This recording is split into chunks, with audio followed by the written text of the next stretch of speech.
Welcome everyone. Today we're diving deep into the world of NFTs, specifically the nitty-gritty differences between NFT creation and NFT minting. Absolutely. It's a fascinating area. So, to kick things off, we're talking about two distinct processes here, right? Yeah, exactly. NFT creation is all about the artistic process. It's the genesis of that unique digital asset, whether it's art, music, or even virtual real estate. It's where creativity takes center stage. So, it starts with like the ideation phase where the artist or creator envisions something new. Right, totally. The very first step is the idea. It could be inspired by everything: art, music, game items, you name it. The creator imagines and plans out what the digital asset is going to be, Yep. sort of like a blueprint for a masterpiece. And then it moves into the digital file creation phase, doesn't it? Designers use tools like Photoshop or Blender. Exactly. It's like the creation moves from abstract ideas to something tangible on screen. Artists use software tailored to their medium. So for images, you've got JPEGs and PNGs. For audio, there's MP3 and WAV. And even videos use MP4. It really depends on what the creator is aiming for. Right. So, creation is basically like painting a picture or composing a song where the artist's unique vision is expressed. Yeah, that's it. It's all about expression, artistry, and innovation. And then, once that creative output is polished and ready, the next big step is NFT minting. Minting. So that's when you take this digital creation and make it official on the blockchain. Exactly. Minting is the cryptographic process of taking that finished work and embedding it onto a blockchain. It's like establishing a digital certificate of authenticity. It ties the creative work to a secure, immutable ledger. So the application of smart contracts comes into play during minting, right? Right again. When a creator mints an NFT, they're essentially triggering a smart contract. This contract sets up, for example, details like provenance tracking, resale rights, and royalties, which means every future sale can potentially benefit the original creator. Yeah. And these smart contracts also include all the metadata, like titles, descriptions, and even file attributes that give collectors the full background on the NFT. Exactly. It's a really technical yet elegant process. After uploading the digital file to an NFT platform, think OpenSea or Rarible, creators input that metadata. Then a smart contract is generated linking that data to the blockchain.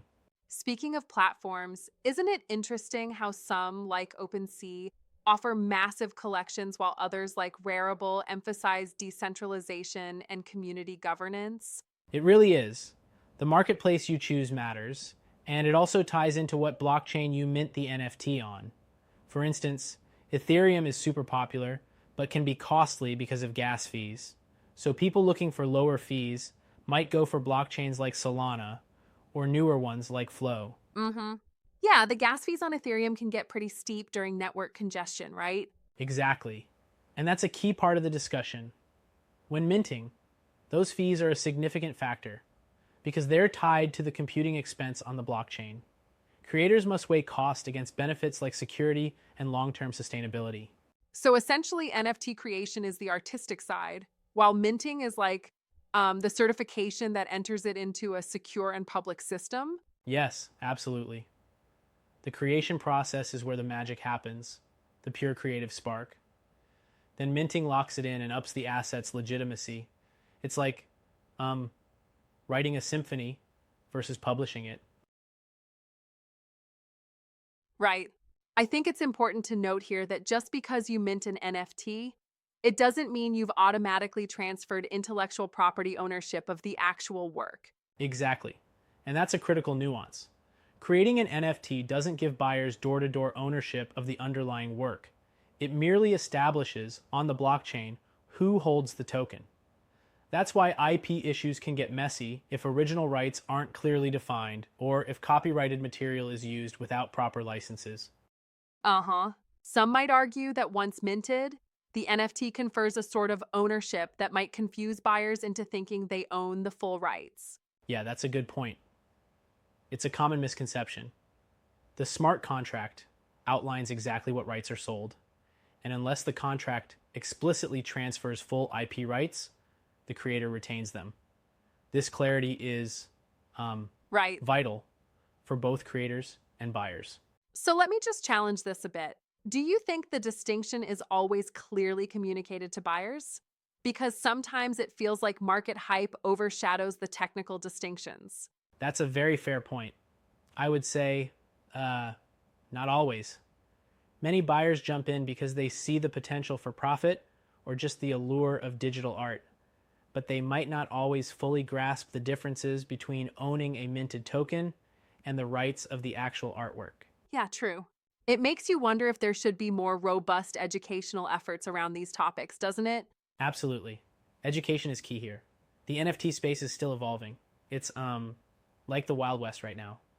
Understanding nuances like blockchain choice, metadata creation, and gas fees can empower both creators and collectors.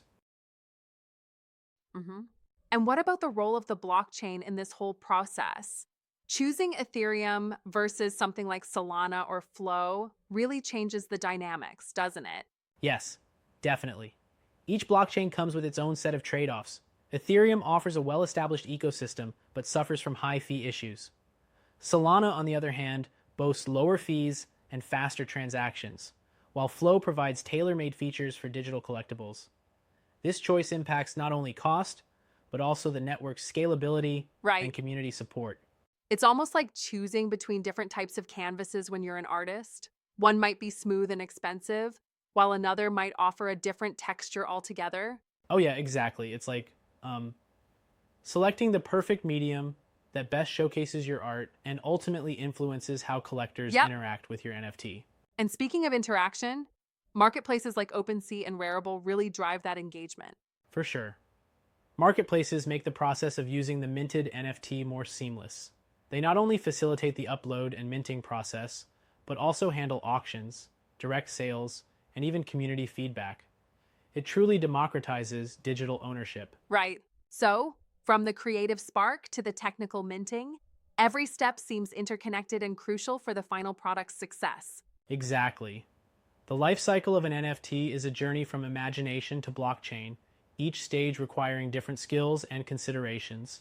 It's like how a writer not only pens a novel, but also has to pick the right publisher to ensure it reaches the audience with integrity.